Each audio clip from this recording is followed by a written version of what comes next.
हाँ जी, welcome to your biology session, class 2 class. We are going to discuss the new topic with the linked with the previous one. We have discussed about the self-pollination, and one of the kind is autogamy, and autogamy with their another types. And now we are going to discuss the जेटिनोगैमी। तो जेटिनोगैमी ਜਿਹੜੀ term है ये दो हिस्सों च वंडी हुई है, neighbours and marriage. जेटॉन ਜਿਹੜਾ नेबर और गैमोज मतलब मैरिज। ਜਿਹੜੀ ਆਟੋਗੈਮਸ ਸੀਗਾ ਉਹਦੇ ਵਿੱਚ ਵੀ ਅਸੀਂ ਦੇਖਿਆ ਸੀਗਾ ਕਿ ਸੈਲਫ ਮੈਰਿਜ ਸੀਗੀ, ਮਤਲਬ ਆਪਣੇ ਹੀ ਪਲਾਂਟ ਦੇ ਵਿੱਚ ਸੇਮ ਫਲਾਵਰ ਜਾਂ ਪਲਾਂਟ ਦੇ ਹੀ ਅਲੱਗ-ਅਲੱਗ ਫਲਾਵਰ ਦੇ ਉੱਤੇ ਜਿਹੜੀ ਆ ਉਹ ਮੈਚਿੰਗ ਹੋ ਜਾਏਗੀ ਜਾਂ ਸੈਲਫ ਜਿਹੜੀ ਆ ਉਹ ਸੇਮ ਸਪੀਸੀਜ਼ ਨਾਲ ਹੋ ਜਾਏਗੀ। So that is called autogamy. Now the next one is the Jejunogamy. Though it is a type of pollination in which the pollen grains of one flower are transferred to the stigma of another flower. एक flower ਦੇ ਜਿਹੜੇ stamens ਨੇ ਉਹ ਦੂਸਰੇ flower ਦੇ stigma ਵੱਲ ਜਾਣਗੇ, belonging to either the same plant or genetically similar plant. ਚਾਹੇ ਉਹ same plant ਹੋਵੇ ਜਾਂ ਉਹ genetically similar ਹੋਵੇ, ਦੋਵਾਂ ਚ ਇੱਕ ਚੀਜ਼ ਹੋਣੀ ਚਾਹੀਦੀ ਹੈ। So in the Jejunogamy, the flowers often show modification similar to ones found in the xenogamy or the cross pollination. जो cross pollination ਦੇ ਵਿੱਚ ਹੁੰਦਾ ਸੀਗਾ ਉਸੇ ਤਰ੍ਹਾਂ ਹੀ ਇਹਦੇ ਵਿੱਚ ਹੋ ਰਿਹਾ ਹੈ। ਸੋ ਧਿਆਨ ਨਾਲ ਦੇਖੋ, it is a type of pollination in which pollen grains of one flower are transferred to the stigma of another flower belonging, ਇੱਥੇ ਥੋੜਾ ਜਿਹਾ ਪੁਆਇੰਟ ਟਿਕ ਕਰ ਲੈਣ ਵਾਲਾ, belonging ਕਿਹਦੇ ਨਾਲ, to either the same plant ਜਾਂ तो plant same ਹੋਵੇਗਾ और genetically similar ਜਾਂ genes ਦੇ ਲੈਵਲ ਉੱਤੇ ਉਹਦੇ plant ਜਿਹੜਾ ਉਹ same ਹੋਏਗਾ। So in the Jejunogamy, the flowers often show modifications similar to ones found in the xenogamy or the cross pollination. These are the diagrams. इस तरह ਜਿਹੜੀ ਹੈ ਉਹ self pollination through the homogamy or the mechanical devices, a style growing to bring stigma to in contact with the ripe anthers in the विनका, the filaments covering over the stigma and the mirabilis। बस इस तरह different kinds दसिया हुई ने किस तरह ਜਿਹੜਾ ਵਾ ਉਹ ਐਂਥਰ ਦੇ ਵਿੱਚ ਸਟਿਗਮਾ ਨੂੰ ਜੋੜਿਆ ਜਾ ਰਿਹਾ ਹੈ, ਇੱਥੇ ਜ਼ਬਰਦਸਤੀ ਐਂਥਰਸ ਨੂੰ ਸਟਿਗਮਾ ਤੱਕ ਜੋੜਿਆ ਜਾ ਰਿਹਾ ਹੈ, ਸਟਾਈਲ ਨੂੰ ਬੈਂਡ ਕਰਕੇ ਐਂਥਰਸ ਦੇ ਨਾਲ ਜੋੜਿਆ ਜਾ ਰਿਹਾ। ਸੋ ਇਹ ਡਿਫਰੈਂਟ ਤਰੀਕੇ ਨੇ ਜਿਹੜੇ ਅਸੀਂ ਪੋਲੀਨੇਸ਼ਨ ਦੇ ਕੁਦਰਤ ਵੀ ਅਪਣਾ ਲੈਂਦੀ ਹੈ ਜਾਂ ਕੁਝ ਅਸੀਂ ਵੀ ਉਹ ਤੋਂ ਹੈਲਪ ਲੈ ਸਕਦੇ ਹਾਂ। ਸੋ ਪੋਲੀਨੇਸ਼ਨ ਜਿਹੜੀ ਹੈ ਹੁਣ ਜਿਹੜਾ ਚਾਰਟ ਹੈ ਉਹ ਅਸੀਂ ਡਿਸਕਸ ਕਰਾਂਗੇ ਕਿ ਪੋਲੀਨੇਸ਼ਨ ਐਕਚੁਅਲੀ ਕਿੰਨੇ ਟਾਈਪਸ ਦੀ ਹੈ। So now the pollination is self pollination and cross pollination ਜਿਹੜੀ ਅਸੀਂ ਕਰ ਚੁੱਕੇ ਹਾਂ। ਸੈਲਫ ਪੋਲੀਨੇਸ਼ਨ, ਆਟੋਗੈਮੀ ਤੇ ਜੈਨੇਟੋਗੈਮੀ, ਇਹ ਅਸੀਂ ਹਿੱਸਾ ਜਿਹੜਾ ਬਿਲਕੁਲ ਅੱਜ ਡਿਸਕਸ ਕਰ ਲਿਆ, ਇੱਥੋਂ ਤੱਕ ਸਾਡਾ ਕਵਰ ਹੋ ਗਿਆ ਹੈ। ਹੁਣ ਅਸੀਂ ਨੈਕਸਟ ਸਟਾਰਟ ਕਰਾਂਗੇ ਕ੍ਰਾਸ ਪੋਲੀਨੇਸ਼ਨ। ਕ੍ਰਾਸ ਪੋਲੀਨੇਸ਼ਨ ਦੀਆਂ ਟਾਈਪਸ ਹੁਣੇ ਲਿਖ ਲਓ ਕਿਉਂਕਿ ਵਾਰੀ ਅਸੀਂ ਇਹਨੂੰ ਡਿਸਕਸ ਕਰਦੇ ਜਾਵਾਂਗੇ ਲੈਕਚਰ ਦਾ ਲੈਕਚਰ ਜਿਹੜਾ ਚੱਲੇਗਾ।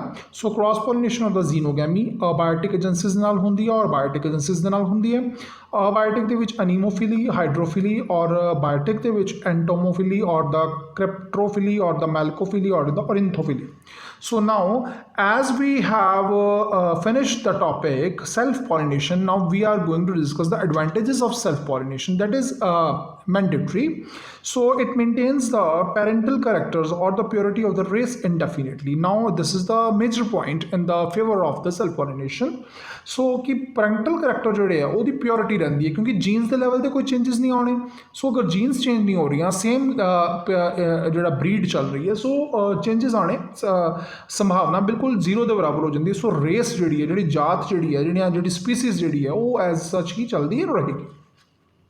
Self pollination is used to maintain pure lines for hybridization experiment. One and the same thing, hybridization चाहिए तो pure lines ਜਿਹੜੀਆਂ ਤੁਹਾਨੂੰ self pollination ਵਾਲੇ flowers ਤੋਂ ਹੀ ਮਿਲ ਜਾਣਗੀਆਂ।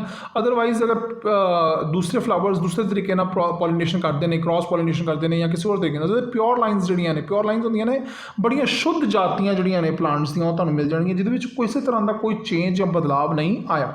So the plant does not need to produce large number of pollen grains। ਕਿਸੇ ਤਰ੍ਹਾਂ ਦੇ large number of pollen grains ਦੀ ਜ਼ਰੂਰਤ ਨਹੀਂ ਕਿਉਂਕਿ ਉੱਥੇ ਹੀ ਕੰਮ ਬਣ ਜਾਣਾ ਹੈ, ਕਿਤੇ ਦੂਰ ਵਾਇਆ ਪਹੁੰਚਣ ਦੀ ਜ਼ਰੂਰਤ ਨਹੀਂ ਹੈ। ਸੋ flowers do not develop devices for attracting the insect pollinators। ਸੋ ਅਗਰ ਉਹ ਆਪਣੀ ਸੇਮ ਫਲਾਵਰ ਦੇ ਨਾਲ ਮੇਟਿੰਗ ਕਰ ਰਹੇ ਨੇ ਤੇ ਉਹਨਾਂ ਨੂੰ ਕਿਸੇ ਤਰੀਕੇ ਦੀ ਮਤਲਬ ਹੋਰ ਸ਼ੋਈ ਕਰੈਕਟਰ ਸ਼ੋ ਕਰਨ ਦੀ ਕੋਈ ਜ਼ਰੂਰਤ ਨਹੀਂ ਤਾਂ ਜੋ ਆਪਣੇ ਵੱਲ ਇਨਸੈਕਟਸ ਨੂੰ ਜਾਂ ਕਿਸੇ ਹੋਰ ਏਜੰਸੀਜ਼ ਨੂੰ ਅਟਰੈਕਟ ਕਰ ਸਕਣ ਕਿ ਉਹਨਾਂ ਨੂੰ ਪੋਲੀਨੇਸ਼ਨ ਦੇ ਵਿੱਚ ਹੈਲਪ ਚਾਹੀਦੀ ਹੋਵੇ। So it ensures seed production ਹੋ ਹੀ ਜਾਂਦਾ ਹੈ। Rather it is used as safe device for cross pollination of pollinated flowers। Self pollination eliminate some bad recessive characters. So bad ਜਿਹੜੇ ਕਰੈਕਟਰਸ ਨੇ ਉਹ ਆਪਣੇ ਆਪ ਆਟੋਮੈਟਿਕਲੀ ਜਿਹੜੇ ਉਹ ਗਾਇਬ ਹੋ ਜਾਂਦੇ ਨੇ। ਕੁਝ ਡਿਸਐਡਵਾਂਟੇजेस ਵੀ ਨੇ। New useful characters are seldom introduce. No doubt ਅਸੀਂ ਕਹਿੰਦੇ ਹਾਂ ਕਿ ਚੇਂਜਸ ਜਿਹੜੇ ਨੇ ਉਹ ਇੱਕ ਕੁਦਰਤ ਦਾ ਨਿਯਮ ਹੈ, ਸੋ ਚੇਂਜਸ ਆਉਣੇ ਚਾਹੀਦੇ ਨੇ ਤੇ ਇੱਥੇ ਸੰਭਾਵਨਾ ਨਹੀਂ ਹੈ। So vigour and the vitality of the race decreases with prolonged self pollination. ਲਗਾਤਾਰ ਸੈਲਫ ਪੋਲੀਨੇਸ਼ਨ ਕਰਨ ਦੇ ਨਾਲ ਜਿਹੜੀ ਵਾਈਟੈਲਿਟੀ ਹੈ ਜਿਹੜੀ ਉਹ ਰੇਸ ਦੀ ਡਿਕਰੀਜ਼ ਹੋ ਜਾਂਦੀ ਹੈ। ਸੋ ਇਮਿਊਨਿਟੀ ਡਿਸੀਜ਼ ਡਿਕਰੀਜ਼ਸ। ਇਮਿਊਨਿਟੀ ਜਿਹੜੀ ਆ ਉਹ ਘਟਦੀ ਜਾਂਦੀ ਹੈ ਲਗਾਤਾਰ, ਕਿਉਂਕਿ ਅਗਰ ਕਿਸੇ ਹੋਰ ਦੇ ਸੰਦਰਭ ਦੇ ਵਿੱਚ ਜੀਵ ਆਏਗਾ ਹੀ ਨਹੀਂ ਤਾਂ ਉਹਦੀ ਇਮਿਊਨਿਟੀ ਬਣੇਗੀ ਨਹੀਂ। So variability and hence adaptability to change environment are reduced. So ਆਪਣੇ ਅਨੁਸਾਰ ਢਾਲ ਨਹੀਂ ਸਕਦੇ ਚੇਂਜਸ ਦੇ ਐਨਵਾਇਰਨਮੈਂਟ ਦੇ ਨਾਲ, ਉਹਨਾਂ ਨੂੰ ਕੋਈ ਵਾਸਤਾ ਨਹੀਂ ਰਹਿੰਦਾ। ਉਹ ਜਿੱਥੇ ਏਰੀਆ ਦੇ ਵਿੱਚ ਰਹਿੰਦੇ ਨੇ ਉੱਥੇ ਹੀ ਇਹ ਉਹਨਾਂ ਦੀਆਂ ਡਿਸਐਡਵਾਂਟੇजेस ਨੇ, ਉੱਥੇ ਹੀ ਗਰੋ ਕਰਦੇ ਰਹਿੰਦੇ ਨੇ। So by this we are going to close the chapter pollination and with this one part self pollination. So from tomorrow in next class we are going to we will discuss the cross pollination, the next type of the pollination. Okay, thanks for today.